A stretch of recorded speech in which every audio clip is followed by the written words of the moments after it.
देश के माननीय मुख्य न्यायाधीश श्री सूर्यकांत जी गांव पेटवाड़ में पहुंच चुके। उनका जो पैतृक गांव में पहुंच चुके हैं और जोरदार स्वागत किया जा रहा है। अपने गांव में अपनों के बीच में पहुंचे हैं। तो ये तस्वीरें गांव पेटवाड़ जिला हांसी की है। अभी जो नया जिला बना है तो ये पेटवाड़ गांव जिला हांसी में आता है। यूं तो वाकिफ है जमाना जनाब से, यूं तो वाकिफ है जमाना जनाब से, सबब आज आने का कुछ और है। दिल के चिराग जगमगा उठे, आपका मेहमान बन के आना खुशी का दौर है। जोरदार तालियां इनके लिए। स्वागत है सर।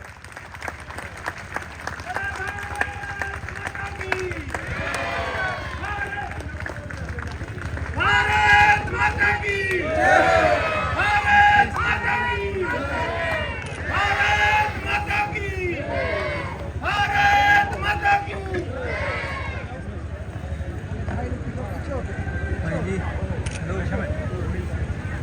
जोड़े आ जाए भाई। स्वागत। भारत सरकार में कानून मंत्री श्री अर्जुन राम मेघवाल जी, पंजाब व हरियाणा हाईकोर्ट के चीफ जस्टिस श्री शील लागू जी, हरियाणा सरकार में 3 मेधावी सीनियर मंत्री श्री रणबीर गंगवा जी, श्री महिपाल ढांडा जी, डॉक्टर अरविंद शर्मा जी, पंजाब व हरियाणा हाईकोर्ट से आए जज साहिबान,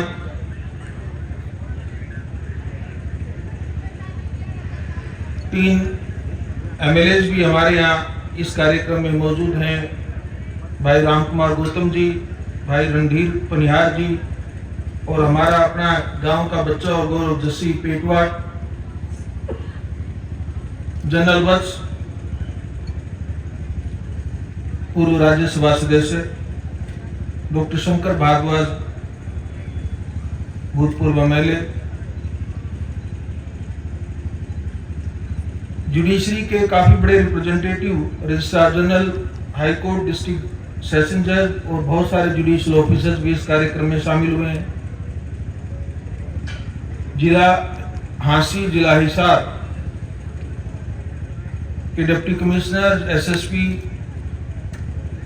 बाकी सारे सीनियर अधिकारी, एसडीएम नारनौल, डीएसपी नारनौल, बहुत सारे हमारे सिविल और पुलिस के अधिकारी जो इस कार्यक्रम को सफल बनाने में मुझे पता लगा था, उन्होंने बहुत मेहनत की है और शुरू से इस कार्यक्रम के साथ जो जुड़े हुए हैं। पेटवाड़ गांव की सरपंच, गांव के पंच,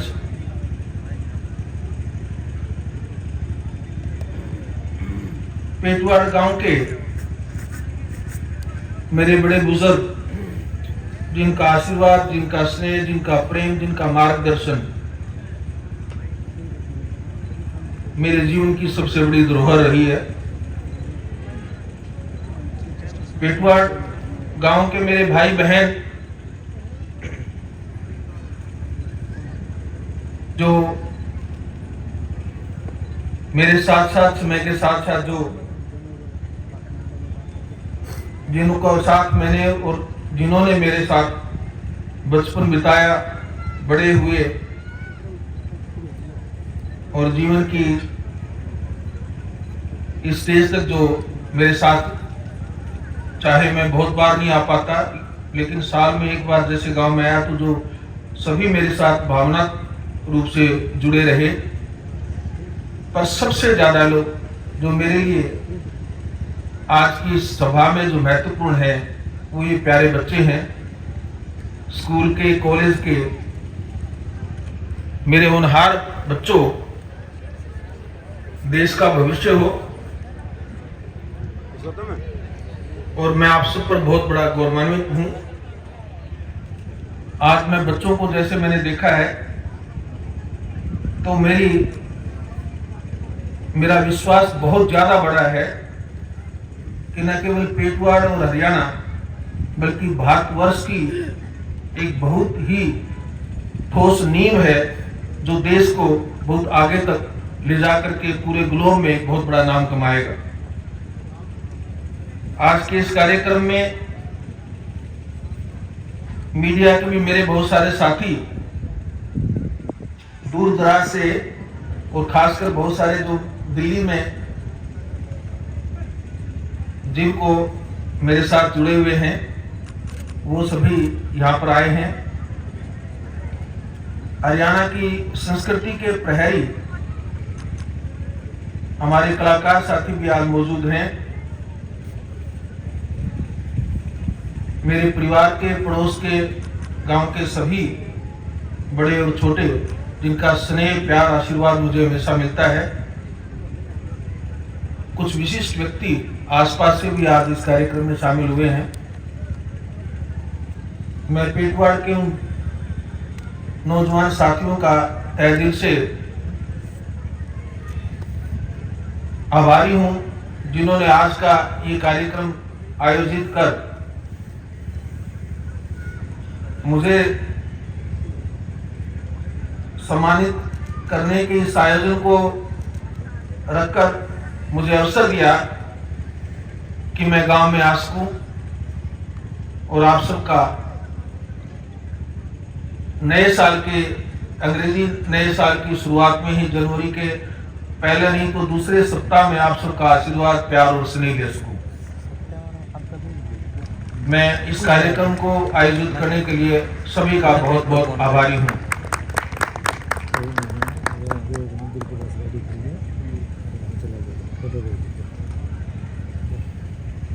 जब भी ऐसे मंच पर आए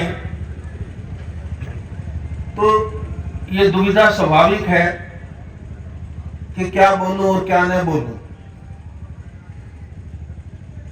गांव की इस मिट्टी से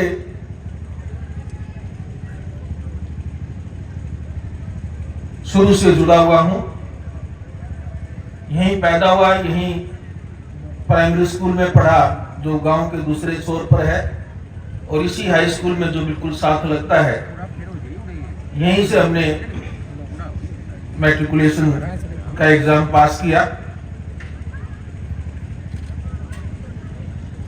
जैसा भी उस वक्त विकास की स्थिति रही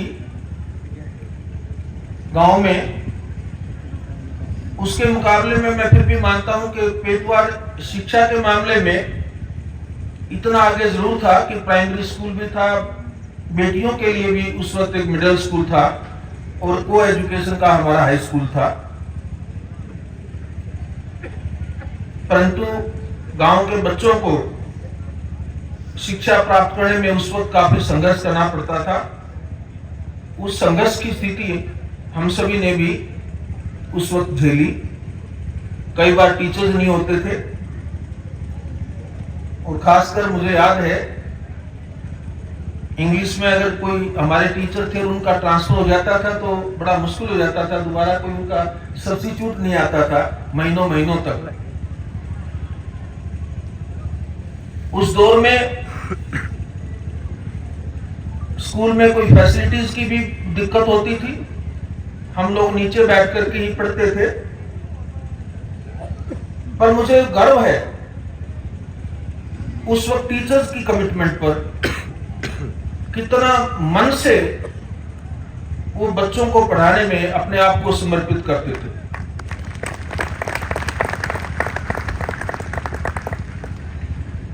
इस गांव में मेरे इंग्लिश के टीचर होते थे मास्टर प्रेम सिंह जी, मदनहेड़ी गांव से थे, अगर मुझे अच्छी तरह याद है तो। उन्होंने कुछ बच्चों को परखा,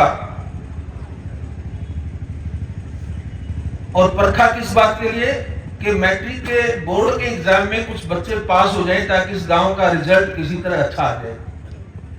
इस बात के लिए उन्होंने कुछ बच्चों को पूरी क्लास में से अलग से छांटा और हमें आदेश दिया कि इस गांव में ही, स्कूल में ही रात को हमें रुकना होगा। तो धान की पराली नीचे बिछा करके गांव, इस स्कूल का जो बीच वाला कमरा जो सबसे बड़ा रूम था, उसमें पराली बिछा करके हम लोग बच्चे उसमें सारे इकट्ठे सोते थे, इकट्ठे रात को मास्टर जी पढ़ाते थे। तो सारा दिन स्कूल की क्लासेस के अलावा उन बेचारों को कोई ट्यूशन थोड़ा ही मिलता था, लेकिन वो एक मन होकर सिर्फ इस बात के लिए कि ये बच्चे थोड़ा बहुत होनहार हैं या आगे निकल सकते हैं, इस बात के लिए उन्होंने रातों को 11 बजे तक 12 बजे तक हम बच्चों को इस स्कूल में रात को पढ़ाया। और मुझे लगता है ये उनकी मेहनत का परिणाम था, उनका आशीर्वाद था, उन गांव के बुजुर्गों का, मेरे माता पिता का और गांव के हर उस बुजुर्ग का जिन्होंने उस वक्त हमको प्रोत्साहित किया। ये सब उनके आशीर्वाद का परिणाम था कि हम गांव से मैट्रिकुलेशन करके आगे की पढ़ाई के बारे में सोच पाए। आज मेरे पिताजी हमारे मध्य नहीं है, लेकिन मेरे भाइयों जो यहाँ मौजूद है उनके सामने ही ये घर में डिस्कशन हुआ कि कौन क्या करेगा, और मैंने पिताजी को अपनी इच्छा जाहिर की कि मैं कॉलेज में पढ़ना चाहता हूं। तो जो मर्जी आर्थिक उनके स्थिति उस वक्त रही, क्योंकि हम सभी भाई अलग अलग से पढ़ाई में थे, तो 4-4 बच्चों की एजुकेशन का भार वो अकेले उनके कंधों पर था। पर उन्होंने एक बार भी मुझे ये नहीं कहा कि तुम कॉलेज में नहीं जाओगे या कोई अल्टरनेट शिक्षा की बात सोचो, और उन्होंने कहा कि तुम कॉलेज में जाओ। मैंने कॉलेज में फिर ये हुआ कि मैं साइंस में पढ़ूं या आर्ट्स में पढ़ूं, तो मैंने कहा मैं आर्ट्स में पढ़ना चाहता हूं। तो पिताजी और माँ दोनों ने मुझे सहर्ष ये कहा तुम वही विषय पढ़ो जो तुम चाहते हो। ग्रेजुएशन के बाद भी ये द्वंद्व हुआ कि क्या किया जाए। घर में कुछ लोगों का ये था कि मैं कंपटीशन दे करके नौकरी की बात सोचूं, कुछ सजेशन ये था कि मेरी ज्योग्राफी की बैकग्राउंड थी तो मैं ज्योग्राफी में एमएससी कर लूं, दोनों एमएससी होती थी ताकि मैं टीचिंग लाइन में चला जाऊं। पर मैं थोड़ा सा हट्टी था, और हट तो हट है। मैंने हट किया कि मैं तो लॉ करना चाहता हूं। लॉ का तो किसी को घर में कोई पता ही नहीं था, न घर में कोई लॉ पढ़ता था, न किसी ने पढ़ा था, न किसी रिश्तेदारियों ने पढ़ा था। पर मेरी इच्छा थी कि मैं लॉ पढ़ूं,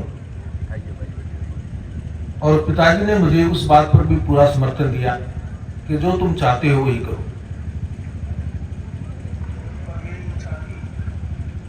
वो एक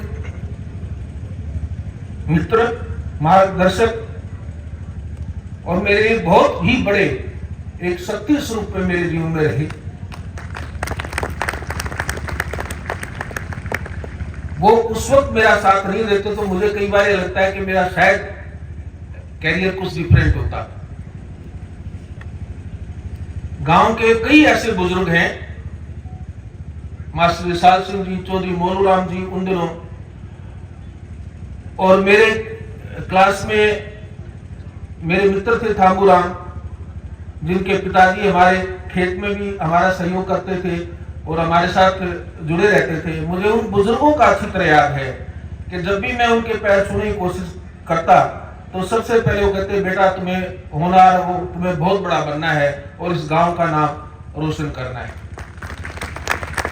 वो जो प्रेरणाएं थी, वो जो सात्विक प्रेरणाएं थी, वो ही मुझे कहीं इस गांव से बाहर शहर में और शहर से चंडीगढ़ और चंडीगढ़ से फिर मुझे जो मेरी यात्रा रही उसमें वो सारा जो मेरे सही मायनों में अगर कोई मेरे धन अर्जित किया तो वो मेरे लिए जो प्रार्थनाएं थी और जो मेरे लिए आशीर्वाद था और जो उन्होंने संभावनाएं देखी वो सब मेरे लिए एक बहुत बड़ी शक्ति जो बनी, वो सब सारी चीजें ही परिणाम है जो मैं आज आपके सामने हूं। ये बात मैंने इन प्यारे बच्चों के लिए बताई है। मेरे बेटियां और मेरे बेटे यहां पर मौजूद हैं। मैं इन होनहार बेटियों को देश की सेवा में अलग अलग पोजीशंस में देखना चाहता हूं। आप में से कुछ लोग अगर आर्मी में, एयरफोर्स में, नेवी में, कोस्ट गार्ड में अगर कहीं होंगे तो आप में से कुछ लोग इंजीनियर और डॉक्टर होंगे, कुछ सिविल सर्विसेज में होंगी, और मुझे पूरा यकीन है आप में से कुछ बच्चे लॉ में भी जाएंगे, अच्छे अच्छे नेशनल लॉ स्कूल में पढ़ेंगे और पढ़ करके आप कुछ ऐसा करके दिखाएंगे, लोग ये बोलेंगे कि ये सूर्यकांत के गांव से आए बच्चे हैं जिन्होंने इतना बड़ा मान और सम्मान कमाया है। मेरी गांव के भाई और बहनों से भी एक प्रार्थना है कि बच्चों को शिक्षा लेने से मत रोकें। जिस भी फील्ड में, जिस भी क्षेत्र में बच्चे पढ़ना चाहते हैं, मुझे पता है आपको आर्थिक कठिनाइयां हो सकती हैं, मुझे ये भी पता है कि माता पिता की अपेक्षा होती है कि बच्चा जल्दी से जल्दी अपने पैरों पर खड़ा हो और कमाई शुरू करे, पर आप एक बात आप पल्ले से गांठ बांध करके रख लेना कि सबसे बड़ी कमाई आपके बच्चों की शिक्षा का धन है। उनको शिक्षित बनाइए। पिताजी ने एक छोटा सा प्रयास किया था, आप सबको मालूम है। हमारे पिताजी ने एक हमारे परिवार की ट्रस्ट बनाई और ट्रस्ट के माध्यम से हमने निर्णय लिया कि गांव के जो भी बच्चे शिक्षा में आगे आएंगे, जो अच्छी मेरिट के बच्चे होंगे, प्राइमरी स्कूल से लेकर के मिडिल से लेकर के और मैट्रिकुलेशन तक, हम उनकी आर्थिक सहायता करेंगे। और हर साल गांव में वो फंक्शन पिताजी के टाइम में तो हम नियमित रूप से करते थे और मुझे बड़ा अच्छा लगता था कि गांव में खासकर रूप से जो वंचित वर्ग के लोग हैं, उन बच्चों के जब मैं देखता था कि पढ़ाई में बहुत आगे आए हैं और उनको जब हम आर्थिक सहायता देते थे, तो मैं पिताजी की आंखों में जो खुशी के आंसू उस वक्त देखता था तो मुझे अपना बचपन अक्सर याद आता था। हमारा जो छोटा सा प्रयास है वो तो जारी रहेगा ही रहेगा। मैं अपने भाइयों से, अपने परिवार से अनुरोध करूंगा कि वो जो जितनी छोटी सी सहायता हम करते हैं उस सहायता को बढ़ाया जाए। मैं उसके अलावा मैं गांव के सभी भाई बहनों से ये प्रार्थना करूंगा कि गांव के होनहार बच्चों के लिए, खासकर जो गरीब परिवारों के बच्चे हैं, जिस परिवार के बच्चे को आप एक बार ढूंढ लें कि इसको हायर एजुकेशन में बच्चा कुछ करके दिखा सकता है, उस बच्चे की जिम्मेवारी आप अकेले माँ बाप पर मत छोड़िएगा। उस बच्चे को सारा गांव अडॉप्ट करे और वो गांव का बच्चा हो। उसके लिए आपको एक फंड इकट्ठा करें और आप उस फंड को के बेसिस पर उस बच्चे को आगे एजुकेशन दिलवाएं। मेरी ये आपसे प्रार्थना है। आप जब भी ये फंड करेंगे तो सबसे पहला डोनेशन जो है, सबसे पहला मैं अपनी उसमें पैसा डालूंगा, मेरे अपने अकाउंट से आपके लिए मैं उसमें आर्थिक मदद करूंगा। मैं चाहता हूं कि हर गांव में, आदर्श रूप से तो हर गांव में एक ऐसा फंड होना चाहिए, एक जो गांव का एक जिसको सामाजिक और सामूहिक फंड हो, जिसके आधार पर गरीबों के और हर बच्चों को आगे पढ़ाया जाए ताकि वो देश की धन और शक्ति बन सके। आज थोड़ा सा समय का अभाव है, मैं लेट हो गया, मुझे आगे अभी बहुत दूर गुवाहाटी पहुंचना है आसाम में। तो मैं एक ही जो दूसरा विषय जो मैं लेना चाहता हूं बस वो है कि गांव की कुछ मांगे आपने रखी, मेरे पास वो मांग पत्र आया था। मैं मुख्यमंत्री जी रात को मुझे मिलने आए थे हिसार में, उन्होंने मुझे कहा कि जो भी गांव की मांग है, हमारे 3 मंत्री जी वहां पर रहेंगे और वो मुख्यमंत्री जी के रिप्रेजेंटेटिव के तौर पर यहाँ पर हैं और जो भी गांव की हमारी डिमांड्स है वो सब पूरी हो जाएंगी। मैं भाई महिपाल टाटा जी से एक रिक्वेस्ट करूंगा कि एजुकेशन डिपार्टमेंट में आजकल मॉडल संस्कृति स्कूल का एक है, गांव में बनता है, उसका नाम मॉडल संस्कृति स्कूल है। आप इस गांव में उसकी घोषणा करें। ये भाई महिपाल की तरफ से मैं आपको घोषणा कर देता हूं, पेटवाड़ में मॉडल संस्कृति स्कूल की स्थापना होगी। बाकी रणवीर गंगवा जी ने, माननीय मंत्री जी ने आपकी बाकी डिमांड्स को लेकर के आपको बता दिया है, वो सब पूरी हो जाएंगी। मुझे पूरा विश्वास है कि मैं जब दोबारा गांव में आऊंगा तो यहाँ हॉस्पिटल भी बन रहा होगा, एक बहुत सारा सुंदर हाई स्कूल होगा, सारे तालाब भी आपके साफ सुथरे होंगे और सबसे अच्छी बात है, मैं जब आऊं तो मेरे गांव के प्यारे बच्चे बहुत मुझे प्रेरणादायक स्रोत के रूप में मुझे नजर आए। मैं इन बच्चों में देश का भविष्य बहुत गहराई से देखता हूं। मेरा अगर कोई सबसे बड़ा मेरा कोई लाइफ का एसेट है तो ये देश के बच्चे हैं। इनको मैं आगे बढ़ना देखना चाहता हूं। मेरे को इससे बड़ी इस गांव से और कोई मान सम्मान नहीं मिलेगा अगर मुझे ये खबर आती रहे कि पेटवाड़ गांव का एक बच्चे ने वहां पर ये पोजीशन है प्राप्त की है, या कोई हमारा बच्चा किसी और फील्ड विशेष में कामयाब हुआ है, चाहे वो स्पोर्ट्स में है। हरियाणा तो स्पोर्ट्स के लिए भी बहुत जाना माना पहचाता है। अगर आप स्पोर्ट्स में जो आपका मन है उसी फील्ड में जाइए, देश में और विदेश में नाम कमाइए। यही पेटवाड़ गांव के लिए हमारा सबसे बड़ा एक तोहफा होगा। हम सब उसी के लिए समर्पित रहेंगे।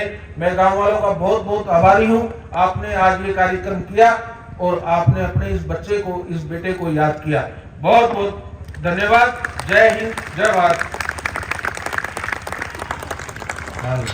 धन्यवाद।